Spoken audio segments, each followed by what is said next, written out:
George Orwell, the closest thing to a prophet that atheism has ever produced. 1984. Everyone loves 1984. But before 1984 and before Animal Farm, Orwell wrote books and essays that you've never heard of. More importantly for this discussion, George Orwell wrote a book review of Adolf Hitler's Mein Kampf in 1940. In that review, Orwell explains something that had been very confusing to many people. People were wondering how someone like Adolf Hitler had risen to power in a place like Germany. Germany was the land of physicists and operas. How did such an enlightened nation end up with Hitler as leader? Orwell explains by drawing attention to a peculiar fact of human nature that, for some reason, most people still overlook. What's interesting is that this overlooked fact about human nature can help us understand the problems around us today. The United States of America is the most powerful, most prosperous nation the world has ever seen. And yet, as recent weeks have shown, many Americans want to burn this place to the ground. Why is that? I'll let Orwell answer. Now, the last paragraph of his book review is the paragraph I want to focus on, but the review isn't very long, and the rest of it contains some other interesting points, so I think we'll just read the entire thing. It's a little over 2 pages.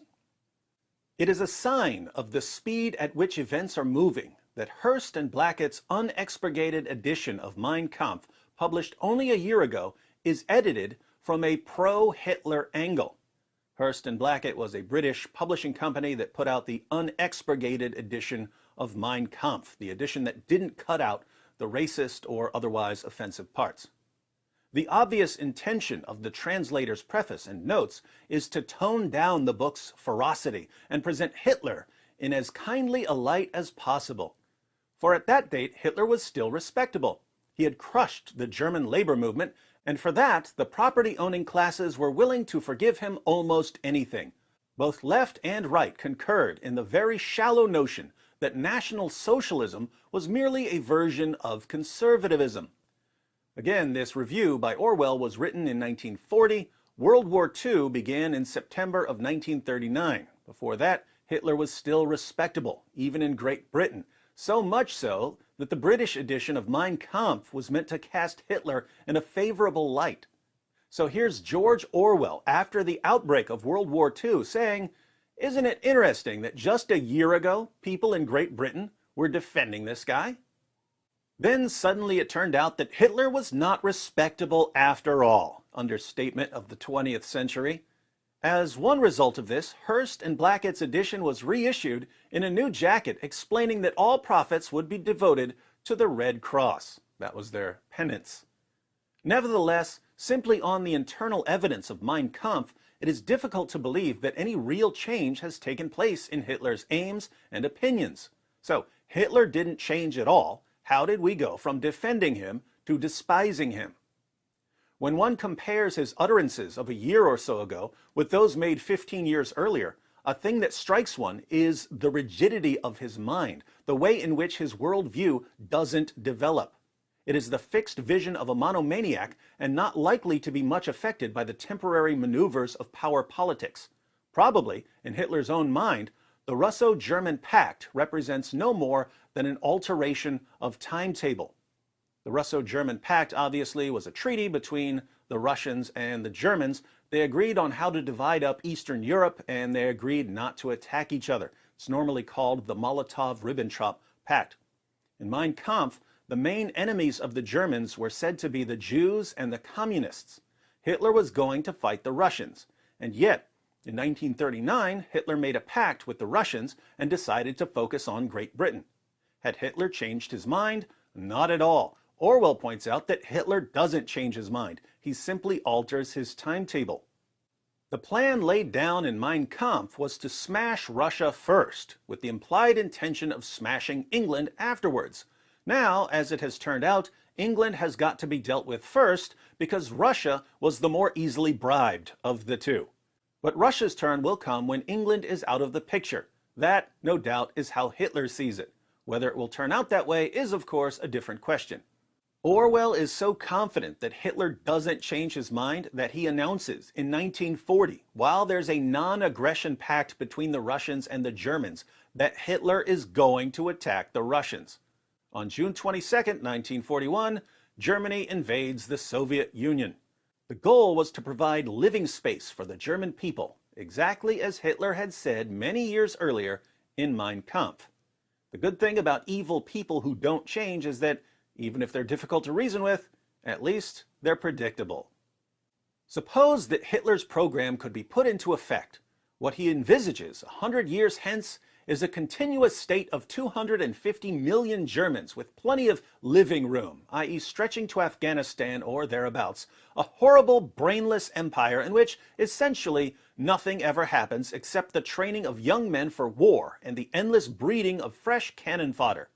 How was it that he was able to put this monstrous vision across? It is easy to say that at one stage of his career he was financed by the heavy industrialists, who saw in him the man who would smash the socialists and communists. They would not have backed him, however, if he had not talked a great movement into existence already. Again, the situation in Germany, with its 7 million unemployed, was obviously favorable for demagogues. But Hitler could not have succeeded against his many rivals if it had not been for the attraction of his own personality, which one can feel even in the clumsy writing of Mein Kampf, and which is no doubt overwhelming when one hears his speeches.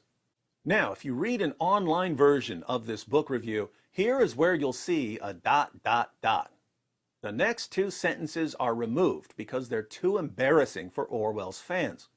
But if anyone should be opposed to removing a bit of history, it should be the fans of the man who wrote 1984. If you're not familiar with 1984, the main character, Winston Smith, works at the Ministry of Truth, where his job is to rewrite history to bring it in line with the government's latest propaganda. But we'll read the unexpurgated version of Orwell's review. See, we learned a new word, and then we used the word. Orwell declares, "I should like to put it on record that I have never been able to dislike Hitler." Oh my goodness. Ever since he came to power, till then, like nearly everyone, I had been deceived into thinking that he did not matter. I have reflected that I would certainly kill him if I could get within reach of him, but that I could feel no personal animosity. To be fair, we know things about Hitler that Orwell didn't know at the time. But it's pretty interesting that a literary genius who had an amazing knack for understanding how governments control and manipulate people could say that he just couldn't bring himself to dislike one of the worst people in history. Why is that? It's about to get creepier. The fact is that there is something deeply appealing about him. One feels it again when one sees his photographs, and I recommend especially the photograph at the beginning of Hearst and Blackett's edition, which shows Hitler in his early brown shirt days.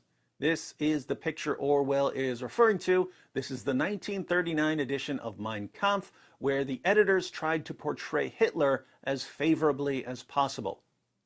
It is a pathetic, dog-like face, the face of a man suffering under intolerable wrongs.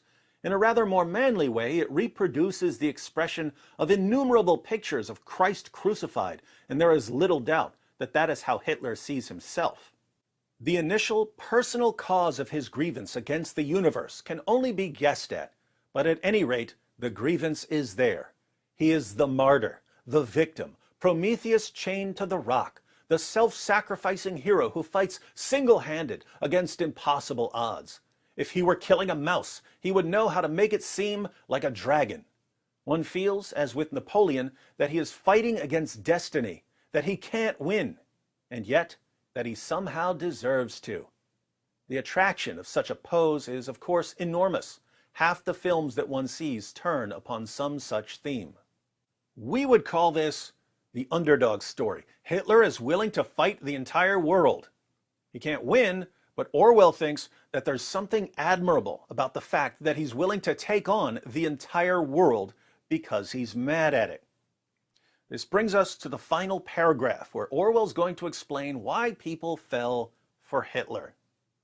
Also, he has grasped the falsity of the hedonistic attitude to life. Nearly all Western thought since the last war, certainly all progressive thought, has assumed tacitly that human beings desire nothing beyond ease, security, and avoidance of pain. In such a view of life, there is no room, for instance, for patriotism and the military virtues. The socialist who finds his children playing with soldiers is usually upset, but he is never able to think of a substitute for the tin soldiers. Tin pacifists somehow won't do. Hitler, because in his own joyless mind he feels it with exceptional strength, knows that human beings don't only want comfort, safety, short working hours, hygiene, birth control, and, in general, common sense. They also, at least intermittently, want struggle and self-sacrifice, not to mention drums, flags, and loyalty parades. However they may be as economic theories, fascism and Nazism are psychologically far sounder than any hedonistic conception of life. The same is probably true of Stalin's militarized version of socialism. All three of the great dictators have enhanced their power by imposing intolerable burdens on their peoples, whereas socialism and even capitalism in a more grudging way have said to people, "I offer you a good time." Hitler has said to them, "I offer you struggle, danger, and death." And as a result, a whole nation flings itself at his feet. Perhaps later on they will get sick of it and change their minds, as at the end of the last war. After a few years of slaughter and starvation, "greatest happiness of the greatest number" is a good slogan. But at this moment, "better an end with horror than a horror without end" is a winner. Now that we are fighting against the man who coined it, we ought not to underrate its emotional appeal. Think about a few of these points. The falsity of the hedonistic attitude to life, the view that human beings simply want ease, security, and avoidance of pain, the view that we only want comfort, safety, short working hours, hygiene, birth control, and, in general, common sense. We should see a problem with this view of human nature when we watch children play with toys. Little boys don't want to play with toy pacifists or toy college students sitting in safe spaces. In my days, we played with toy guns, G.I. Joes, Transformers, He-Man, Thundercats, Voltron. Everything was about fighting. So there's an important part of human nature that's either ignored or repressed by certain ideologies. It's the part of us that wants struggle and self-sacrifice, not to mention drums, flags, and loyalty parades. Because this too is part of our nature, ideologies that acknowledge this part of us and take advantage of it are psychologically far sounder than any hedonistic conception of life. So, whereas socialism and even capitalism in a more grudging way have said to people, "I offer you a good time," Hitler has said to them, "I offer you struggle, danger, and death." And as a result, a whole nation flings itself at his feet. Notice, here in the United States, much of the political conflict right now has to do with socialism and capitalism. And the dispute is supposedly about which economic theory will provide the best outcome for the most people. But what if that's not the real reason for the coming crisis? What if the real reason we're fighting over this is not that too many people are suffering and so we need a change? What if the real reason we're fighting over this is that we're all too comfortable and so we're looking for a fight? I mentioned in the beginning that the United States of America is the most powerful, most prosperous nation the world has ever seen. But think about the problem this creates. Progress is built into the fabric of the country. The country is designed to be improved, guaranteeing people's rights to life, liberty, and the pursuit of happiness, guaranteeing freedom of speech, freedom of the press, freedom to protest, freedom to petition the government, freedom to choose our leaders. This is a recipe for progress. You can start out with all kinds of injustices in society, but as long as you're allowed to call out the injustices and report on them and protest them and demand change and vote for leaders who will make the changes you want, you can make constant progress. You can start with slavery and put an end to slavery. You can start with women not being allowed to vote and then change the law. You can have racial segregation and then racial integration. But notice what happens. If your society is making constant progress in dealing with these major injustices, then the injustices you have to fight over are constantly being reduced. The better things get, the less there is to fight about. But we still want to fight. It's part of our nature. And so we have to fight over lesser things. As the most powerful nation in the world, we don't face a significant external threat. So we have to find a significant internal threat. If we can't find a significant internal threat, we'll magnify an insignificant internal threat until it becomes the greatest threat in the history of humanity. We used to fight over slavery and segregation. Now we have to fight over using the wrong gender pronoun. We used to fight against Nazis who were putting Jews into ovens. Now we fight against a Christian baker who doesn't want to put a wedding cake into an oven. If we can't find an actual soldier to fight, we'll find a statue of a soldier to fight. If we can't find an actual hate crime, we'll fabricate a hate crime. But whatever happens, we will fight. We can see it all around us. If Orwell is right, there's a part of you that wants all the fighting to stop, so you can go on living comfortably with a booming economy. But there's also a part of you that wants to rally around anyone who promises to crush the opposition. We need to be aware of this fact about ourselves, because there's no shortage of leaders who would love to take advantage of it.